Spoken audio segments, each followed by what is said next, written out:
rush. It's thrilling, intense, and extremely dangerous. For those who will stop at nothing to go faster, it's called Mega Speed. On this episode, Ian and Will Nuttall try to avoid surprises at the controls of million-dollar vintage racers. The bonnet flew off flat out, it landed on top of my head. The gods of the track muck it up with Team Rhino in a lawnmower face-off. So it's a bit like cow really, you know? Al Lamb is the fastest motorcyclist on the planet, and he wants to break his own record. You may be perfect, and you still won't go fast enough to set a record. And R.J. Anderson is a rookie eating at the big boy table. They definitely don't want to be the veterans getting shown up by a rookie, so they're going to fight for it for sure.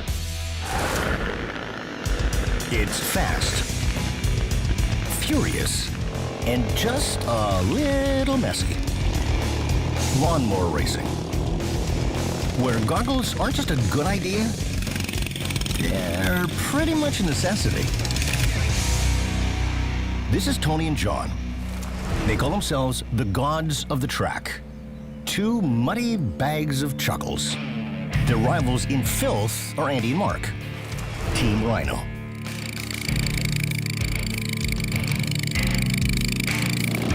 These four, and another 40 or so like-minded racers, have shown up here in the muddy British countryside to bash their lawnmowers around a farmer's field. Welcome everyone to Retford and to Andy's farm. We're back once again for the 6 hour. The day starts calmly enough with a tent full of clean and tidy racers listening to a pep talk. Well, no drinking or smoking in pit lane. Followed by a safety check. Hood flaps on the back. Transponder 8711233. The gods of the track team have a specially modified walk-behind mower. And there was a big rotary cutting deck on the front of the machine. It's still got the original mounts there where the cutting deck went on. We obviously take them off for racing. We don't like cutting the grass at home, never mind we're on the racetrack. 2-3 years ago, I came off this particular machine, woke up in hospital with 2 broken shoulders where it landed on me. So yeah, it does hurt. The chairman of the club, he broke his back, came off his mower and broke his back. So all motorsport's dangerous. These machines don't actually cut grass. Just as well, because a steady rain will pretty much guarantee nothing but mud.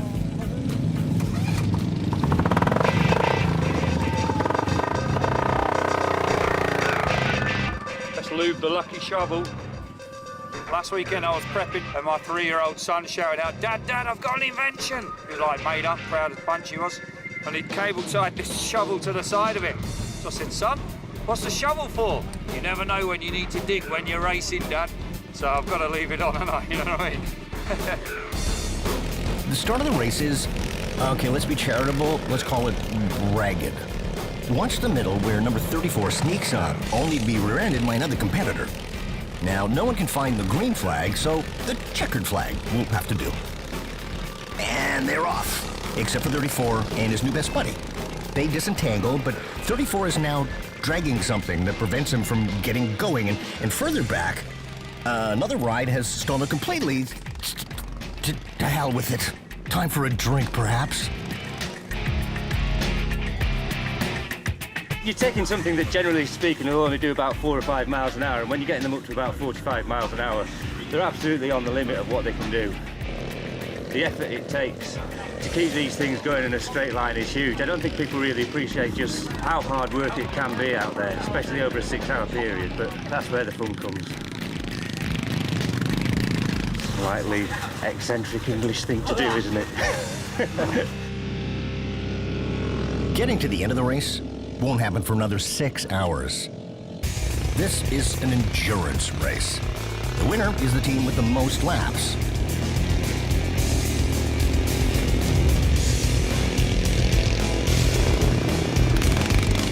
And gods of the track have sputtered out.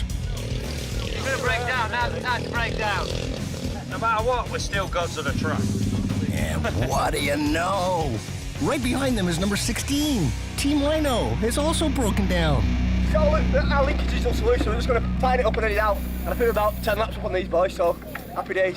Working feverishly, spraying the penetrating oil anywhere that looks like it could use it, Team Rhino is first out of the pits.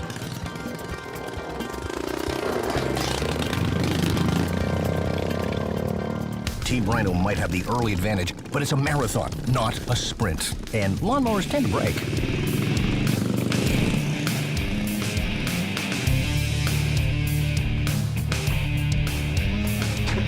Gotta do it. No messing about. Well, we came here to race, not to fix a mower. So, pretty damn frustrating, to be honest with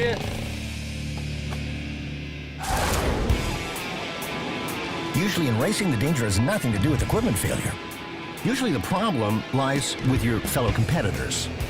I'm with the big dogs. These are guys that have been doing it, and they don't want to see me come in and do good.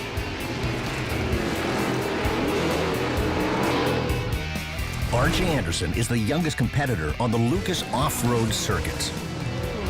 When we're moving this fast, people make mistakes and stuff happens. People get flat tires, broken parts, and yes, chaos can occur at any moment of time out here. And it's finding that fine line, and that's what the fans love coming to watch at these races.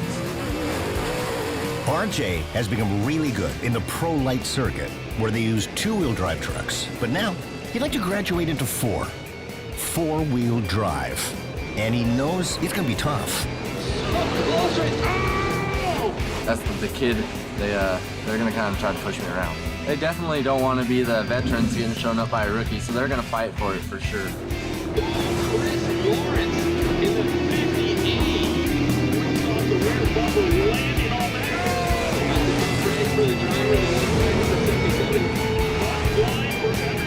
Off-road races actually encourage vehicular rampages, but RJ wants to keep his nose clean. It's nice to use the first few laps to just kind of hold back. It's playing a risk because if you kind of cruise the first few laps and there's no mistakes and no cautions, you run all the way through the race and you miss your chance because you fell too far back.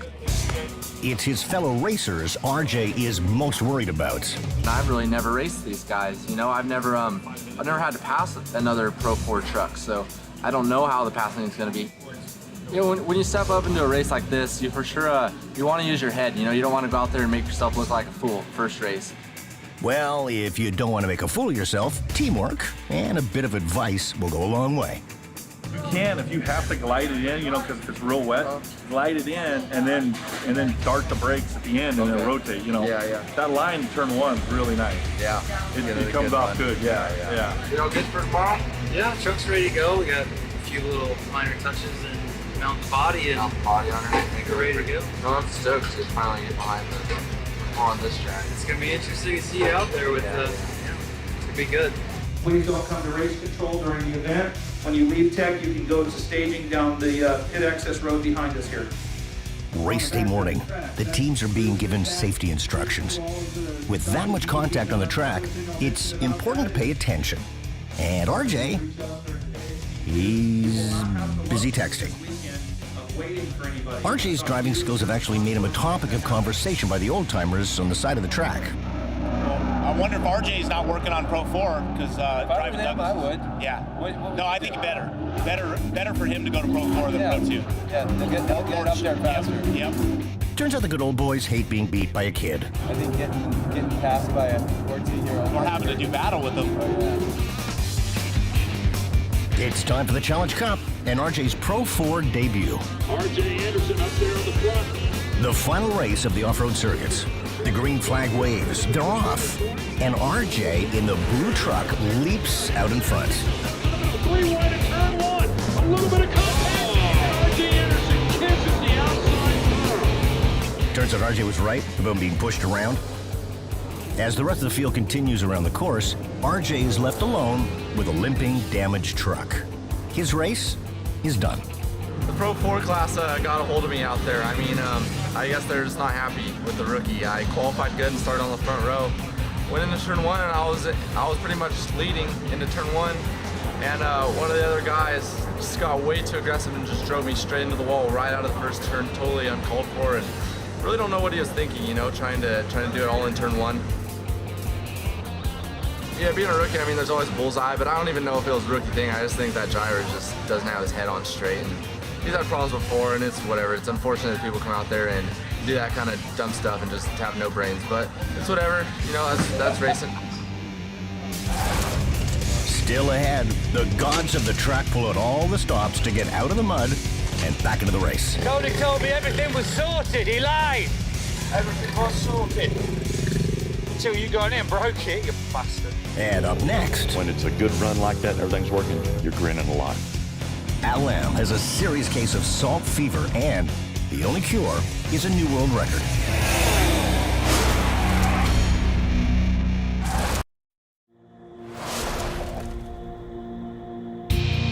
It's a chilly early morning on the Bonneville Salt Flats.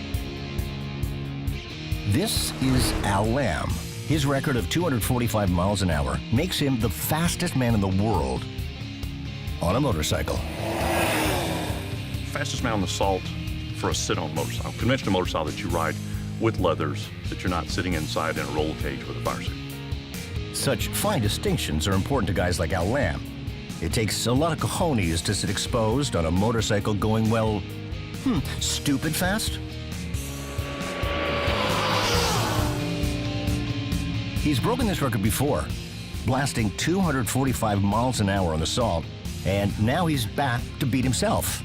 For this record attempt, Al has a whole new bike. We changed forks. We raised and lowered the front. We raised and lowered the rear. And we finally, after nothing made a difference, realized that we had what we call the center of gravity, which is the center of the bike as far as balance, behind the center of pressure, which is the aerodynamic center. And so we took the bike back to Texas, built an additional weight box where we can balance it. So we have two weight boxes on the rear, now we have one on the front. And so we can move weight back and forth to balance it. So we think we've got that sorted now. They want the weight as close to 50-50 as possible, equally distributed between the front and the back. Nearly perfect, which is what you strive for if you're going to risk your life out on the ragged edge of hyperspeed.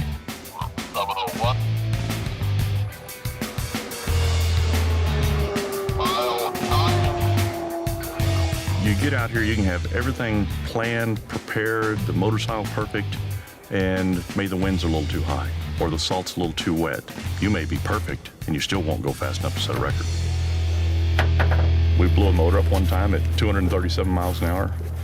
I had a flat last year at 230. We split a radiator at 245 miles an hour. So all those things, those will get your attention. Al is remarkably relaxed before a run, while the crew obsesses over all the little things. I've raced for a long time, so I'm pretty calm. So I'm more concentrating on, okay, let's get rolling and get into my position. I put my left foot on the peg. Todd pulls the bike into low gear because we have what we call a GP shift, so it's a reverse shift. And I can't get my toe under the shifter to pull it up.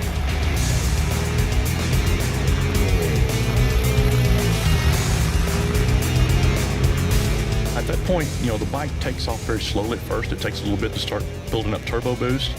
So the first eighth of a mile or so, it's very slow. Then once the boost comes on, from that point on, the bike will spin the tire at will anytime you want, all the way through the next 4.5 miles. And typically, even on the salt, we'll be over 200 miles an hour by the end of the first mile. To officially bag the record, Al has to run the course again, right back the way they came. For the crew left behind, they can only listen for any unusual engine noises. When it's a good run like that and everything's working, you're grinning a lot. You could see the grin through the helmet. And when the timer lets you know you've wiped out your old record. Exit speed 265. 265 miles an hour. Yeah, baby. 20 miles an hour faster than his previous record. Thank you, thank you, thank you, thank you, thank you. That's a mighty good moment. Years worth of work. Bet Al would love to be out there driving this baby. Up next, the Porsche 918 Spyder. This is not your hippie uncle's Prius. You expect when you turn the key, vroom, except there's nothing. It's just crickets. And still ahead, from an instant classic to some vintage speedsters. This is a great place to watch the stars.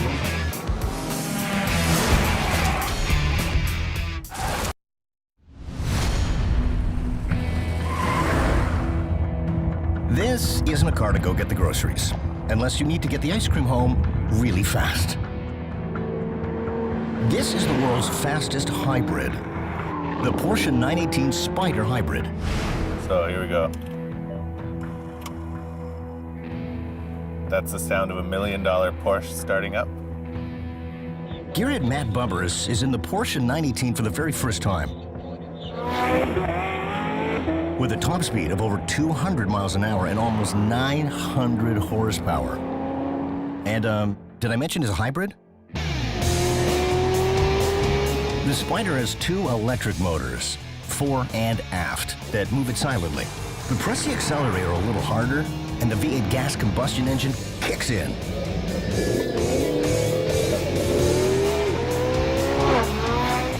Oh yeah, 600 horsepower, 9,000 RPM red line.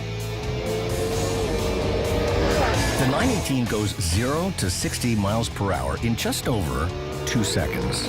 You can use electric only for about 18 miles, or the computer control can kick in any combination of electric or gas, depending on how aggressively you drive.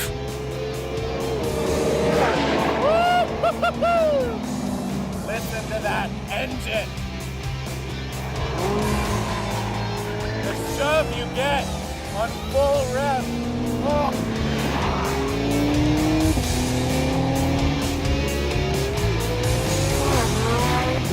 That's 250 kilometers an hour. Whoa. This is almost too fast. This is the sound of a new generation of supercar.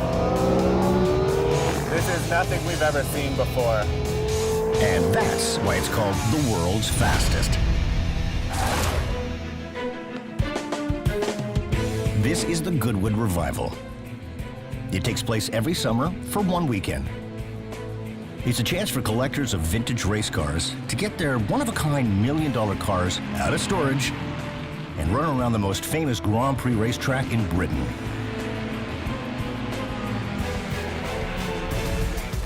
Ian Nuttall, mechanic and restoration specialist, and his son Will, make their living repairing and driving these vintage treasures.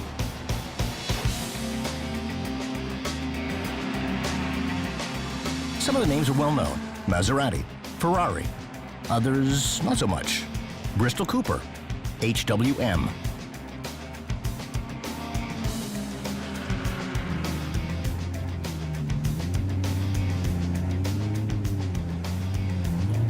Ian owns Iron Racing, where his guys dust and polish and pamper the very rare race cars that belong to Ian's clients.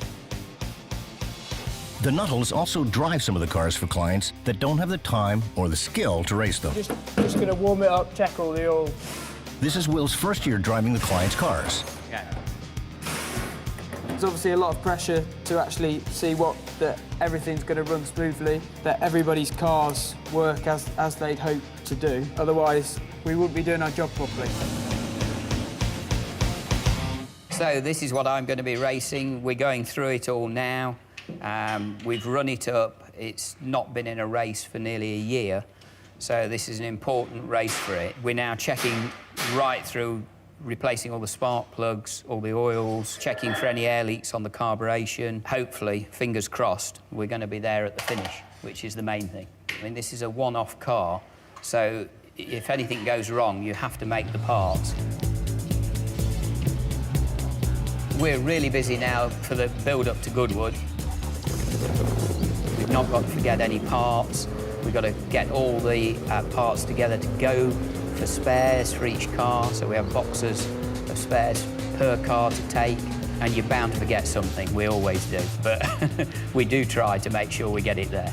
So, what do you reckon? That's good for Goodwood now? That's ready to go. We're ready for go.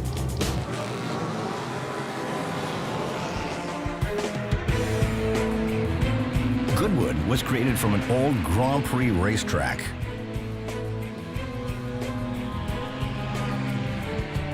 And it's not just the cars that look like they belong in the 50s. Ooh! Getting dressed up. Everyone loves to get dressed up, don't they? I like the photos for the Telegraph. Everyone just joins in. They do. And they put on their red lippy. They do. It's just amazing. It's lovely. We love cleaning it. Love it. We love cleaning it. We do. The rain has started. Always fun in an open cockpit race car. It started raining a bit heavier, so everybody's a bit more nervous than normal. So you have to stay on the circuit, not touch the white lines, and just be careful. Will's dad has a whole different set of worries going into the qualification run. When I'm racing against William, obviously it's quite difficult because I'm thinking about him and there's the competitive spirit, and obviously I'm trying to beat him anyway. You know, it's a dangerous sport. I mean, I've brought him up to be careful the way he drives, and if he feels as though he's going to go off in control as opposed to out of control. The danger lurks in every corner. Will here is having a great time until this happens. Is Will's race over before it's even begun? It was a scary experience. The bonnet flew off flat out. And up next, back to the muck and the romance of lawnmower racing. This is going to give us a psychological advantage over Team Rhino.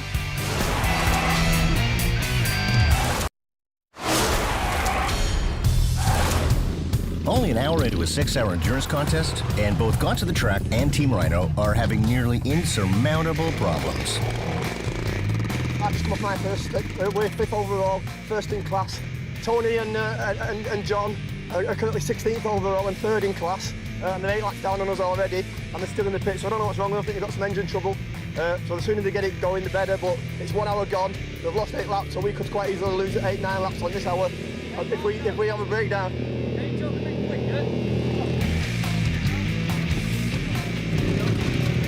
Jokes aside, the Gods of the Track are frustrated with an ignition problem.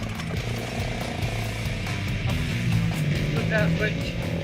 It's got a little bit too much water in there and it's just cutting itself out automatically. So we've got a new cut-out switch we're going to fit and then that should do the job. It seems the moisture and the mud is shorting all of the switches out. Get your engine clean, get ready to go. In the meantime, everyone is eating more than their share of field mud. Considering cows have just come off this field, tastes a bit like cow really, you know. Moments later, Team Rhino is being towed off the track back to the pit. Right, well, we think we've got some dirt in the carburetor, so we're just having a go at cleaning it out. And look at that. Team Rhino is back on the track with a chance to make up some ground. Cleaned the carb out, took the jets out of the carb, cleaned that. He's f***ing conked out again. Gotta go.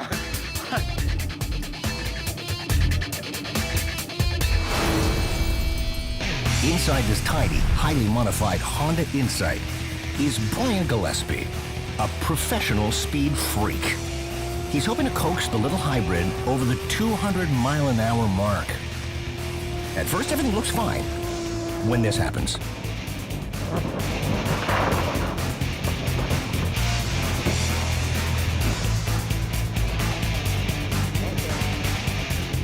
It looks like the front wheels get caught in a rut in the sand and the car starts to drift.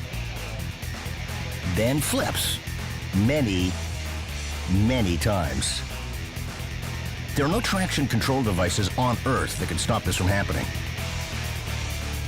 The little car is utterly destroyed, except for the roll cage.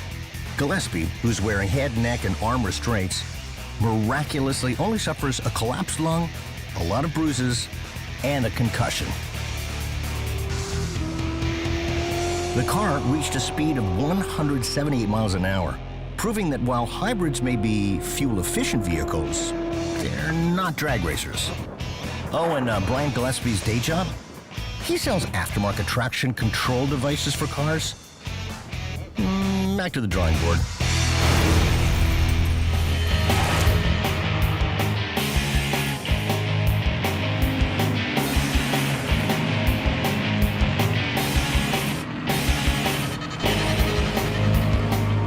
Back Back at Goodwood, traction isn't the problem. It's flying objects.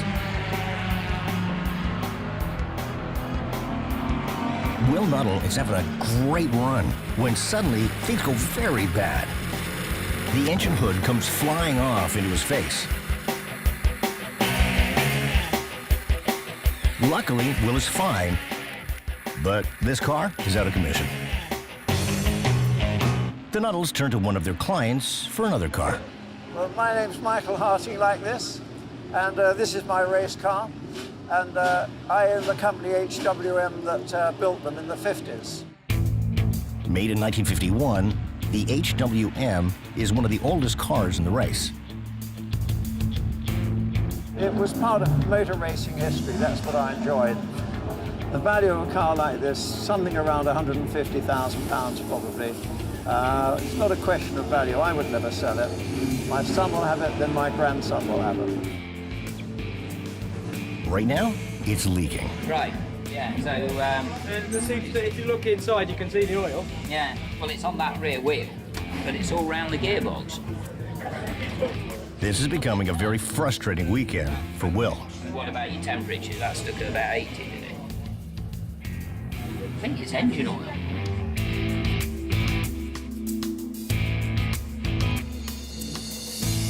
A couple of minutes later, Ian is called to check out a problem with his rear Alta. Well, that's not right. His team of haute couture mechanics are scratching their heads, and the clock is ticking. Well, the race is this afternoon. There. The Alta's engine is one of a kind, designed and built by Jeffrey Taylor in 1951. The engine has been turned around. It's backwards. There's also no cylinder head gasket. Taylor used little gas-filled rings called Will's rings to prevent contaminants, such as coolant water that is supposed to circulate around the engine from getting into the cylinders. That's all fine, unless the rings fail. And when it deflates, it's gone really thin, you can probably see. And that's what's causing the problem, so that the water can enter into the combustion chamber. And we've got no cooling system on the car. And if they manage to get back to the race, they'll have Barry and Tony Wood to deal with. They're the other father-son team at this year's Goodwood Revival race. And even though they're also Nuttall clients, they hate losing. I would love to beat Mr. Nuttall, who prepares my cars. I would love to beat him. I've raced a lot with, certainly Ian over the years, and Will only more recently. We have some fantastic battles, and the camaraderie between all of us is just spectacular. Driving his 1959 red Maserati 250F Tech, Tony has a distinct advantage over racers like Will Nuttall. A powerful car, mainly. Basically, it is like nothing you've ever driven on the roads before. Put it into first gear, drop the clutch, and you light up the wheels, and it is fantastic. Over at the Nuttall section of the pits, Will thinks he's got the leak licked. But Ian and the world's best-dressed mechanics are worried they may not get the car back together in time for the race. Well, we've managed to sort out the problem, we think. And we're now putting it all back together with new rings, and it's all going well. And I've got my fingers and toes crossed. So we should be there. We've got 2 hours to finish it, to make it run. Hopefully we're going to manage it just. Methodically and carefully, Ian and his team put the engine back together. Now that's a look of relief. Just in time. So let us watch the start from here. This is a great place to watch the start. It's race time. A blue Scarab takes an early lead. But for Will, it looks like the oil leak is far from solved. The oil sprays up in a fine mist and covers his clothes, his helmets, and our camera mounted over his shoulder. Ian keeps himself firmly in the middle of the pack and out of trouble, but his client, Tony Wood, in the red Maserati, the son of the only other father-son team on the course, is doing very well. When out of the blue, the gear shifter starts acting up.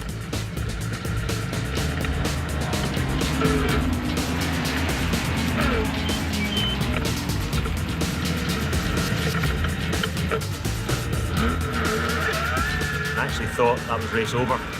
I was in the gate for 4th, but it seemed to be in 2nd gear. I thought, this is it for me. Game's a bogey, may as well go home. But fortunately, sent back into neutral and started again. Managed to climb my way back up. As that's happening, the blue Scarab, the front runner, has a collision, putting him out of the race.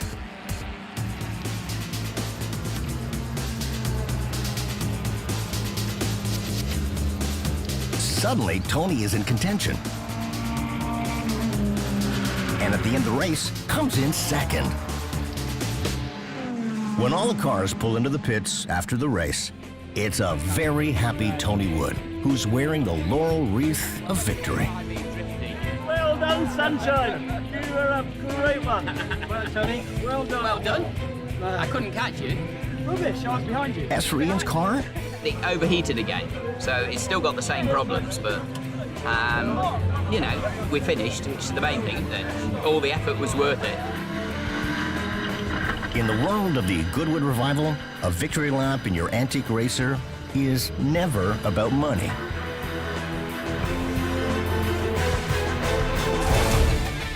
Still ahead, there is no room for error on the world's most dangerous motorcycle circuits. And up next, it's time to polish, pamper, install, insert, and whoops. That's not good.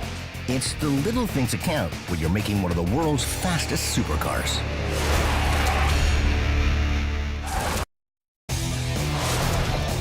This is the world's most dangerous motorcycle race. Over 37 miles of road on the Isle of Man, where nearly 250 people have died. Year after year, for over 100 years, motorcyclists from around the world have come to race in the Tourist Trophy, better known as the TT. It's incredibly dangerous, and that's where the challenge comes from, both in its length and the amount of risk that there is to deal with. And there's no point in shying away from the dangers. That's part of what the TT is. Average lap record speed's over 131.5 miles per hour. Hairpin bends where they'll be reduced to around 20 miles per hour. But then you've got somewhere like the Sulby Straight, where they'll be getting up to over 190 miles per hour along there on a normal public road. Around the course, there's telegraph poles, there's phone boxes, there's bus stops, there's houses, walls, trees, hedges. But for a rider, they blank those things out. You know, they don't concentrate on them. They look for apexes and break-in points like the same way with any other circuit. It's undoubtedly the most challenging course that there is in the world. Of all the people who've raced the TT, no one is more familiar with the course than Dave Molyneux, a local boy who keeps beating the odds. So to illustrate just how much of a legend that Dave is, he's immortalised forever now with a corner on the course called Molyneux's. So this is Molyneux's Bend. Molyneux has travelled this road since he was a gaffer. His gran lived down the road. It's quite exciting because it drops downhill, you know, there's a slight rise coming up here. Bouncing around on the bumps. In fact, I did actually clip the curb last year on the inside. The bumps just shot me in and bounced off it again.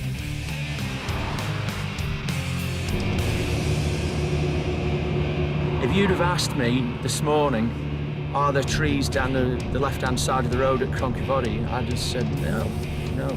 But then we've just stood here. There's trees all the way down. I never even really thought about that. That's how much I focus on the road and not the surroundings, you know, so. There are 37 3/4 miles on the TT course with a story for every mile. This is Bagarrow. It's a very steep hill, a big dip in the bottom of the track. I'm going to pull over and just show you this part of the track because I feel this is probably one of the most daunting parts of the circuit, for me anyway. Well, it's the sheer drop of the circuit and then the dip in the road here. At the bottom of the hill, a big drop in the pavement has created a stomach-turning dip. Can you imagine at 150 plus miles an hour just what that's like when you've got only 30 millimeters of suspension. It's incredibly hard on the body. My sidecar riding position is crouched like this, and I'm on the handlebars like that. So when you come down through that bump and all the load, your whole body weight just gets shoved through your hip, each side and into the knee, and then your chest is on the engine cover. After 2 weeks of doing this and going through here several times, you end up with a bruise like this on here, and your hips just absolutely mushed, you know. The cartilage and everything must be just compressed to anything, but the adrenaline kicks in and you're not feeling any of that until after the event. At the end of the day, danger's the name of the game. It just wouldn't be as exciting to spectate and watch or to take part in if it wasn't dangerous. That's the crazy bit about it, I suppose.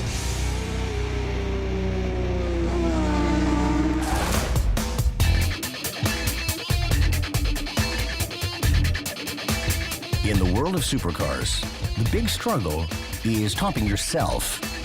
So no one has ever seen this before. This is the next generation, our next project, Koenigsegg. We call it the 1-to-1.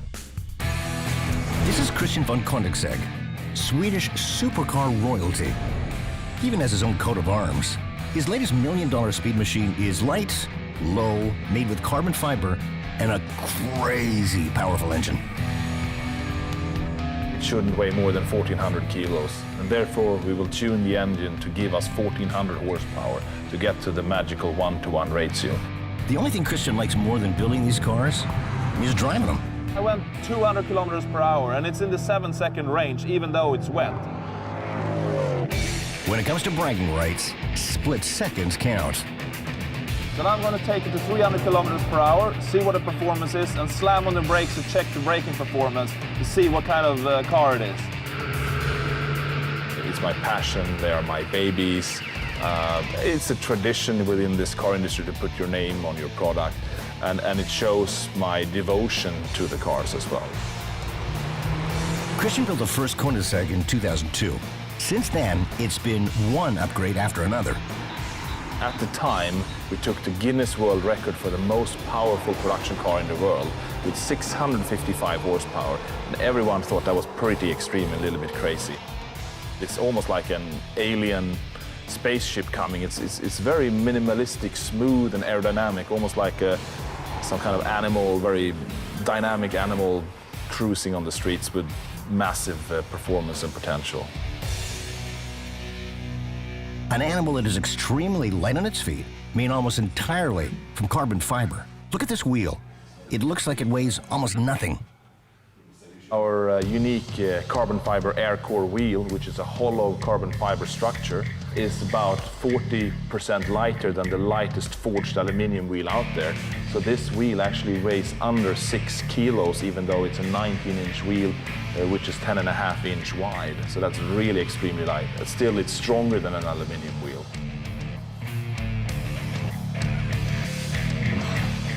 Well, this is the first assembly station on the assembly line, putting all the pieces together, making a car. So what we see here is the carbon fiber monocoque, and it's really extreme because even the roll bar and the instrument panel and the A-frame is all hollow carbon fiber. The cars are assembled virtually by hand, which means sometimes mistakes happen. That's not good.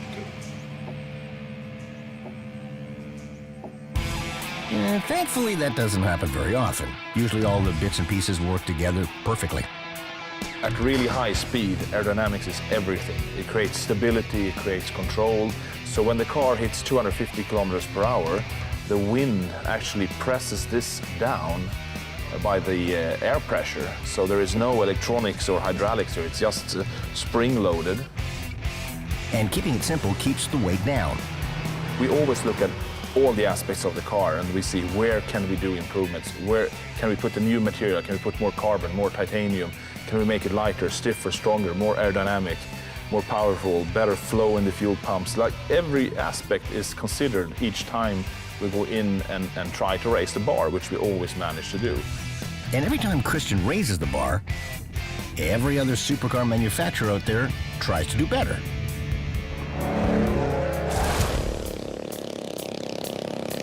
Back at Andy's farm in Sheffield, England. The good news is nobody's drowned yet. The bad news, it's still raining.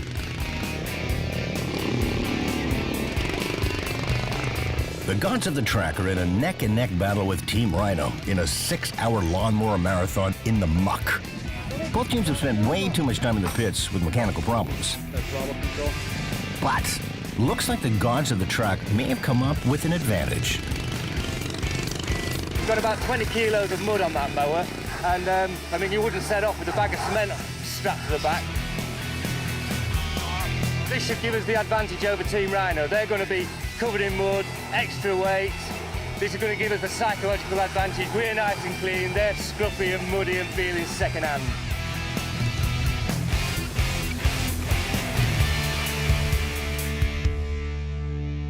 They're only halfway into the 6-hour marathon, and the boys are taking a beating.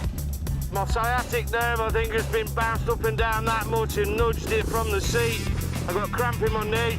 My internal organs just feel like they're all in there still, but they're just all in the wrong places. Yeah, it's quite intense. Can Andy's internal organs hang on to beat the gods of the track? Or will the lucky shovel prevail down the stretch?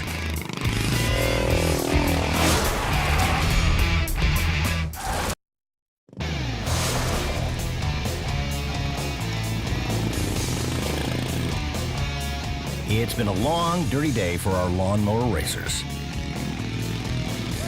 Both front-running teams are having nothing but trouble.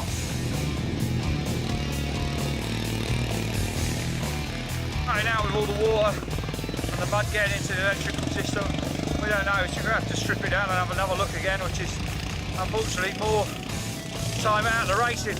Well, we came here to race, not to fix a mower, so pretty damn frustrating, to be honest with you. Tony told me everything was sorted, he lied. Everything was sorted. Until you got in and broke it, you bastard. You broke it, you were running on it. On the positive side, if there is a positive side, it looks like number 16 is having exactly the same problems. For the next 3 hours, the rivals work side by side trying to fix their machines. Spare engines are borrowed, parts are begged. Beg, borrow and steal, that's the secret to success around here. The mowers are taken apart to get them dried and cleaned and race ready again. I'm not saying we're desperate, but we're f***ing close. We'll be back out there at some point today, by hook or by crook, we'll be out there. And sure enough, Tony manages a couple of trouble-free laps. But suddenly, the mower stalls out again. And when he goes to restart, oh, the humanity! Spouts of flame. So basically the choke got stuck open, she was just over fueling, there was a little fire going on where is the internal combustion engine after all, and it was certainly doing that then. With just half an hour to go, Team Rhino decides it's time to take some drastic action and change drivers. Well, I'm about 11 stone and yeah, he's a lot more than me, so try and get me a little bit of advantage because as you can see, he's not much to me. The change couldn't have come fast enough. Andy's about had it. I think I just passed the kidneys. It looks like the move paid off. After 6 long hours, there's light at the end of the mud tunnel for Team Rhino. Team Rhino is first across the finish line. We broke down and we lost almost an hour, and we were 8 laps down. We just kept going and plodding, and I think at the end... Keep going, just keep going all the while. Yeah. We spent 2 hours in the pits with electrical fault, fuel problems. We had the engine completely stripped down. By the time we came out, it was a bridge too far. We're still gods of the track, yeah. This is just one minor hiccup. Oh, well, so much for the lucky shovel. It might take months before these guys dry off, but the gods of the track and Team Rhino will be back next year for another roll in the mud.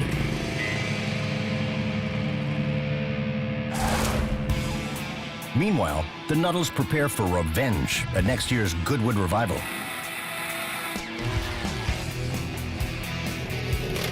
For Al Lamb, it's all about holding on to a record for a few fleeting moments. In the world's fastest hybrid, it's not hard being green as long as you have $1 million. And for some guys, it's not so much about getting beat as beat up. RJ Anderson.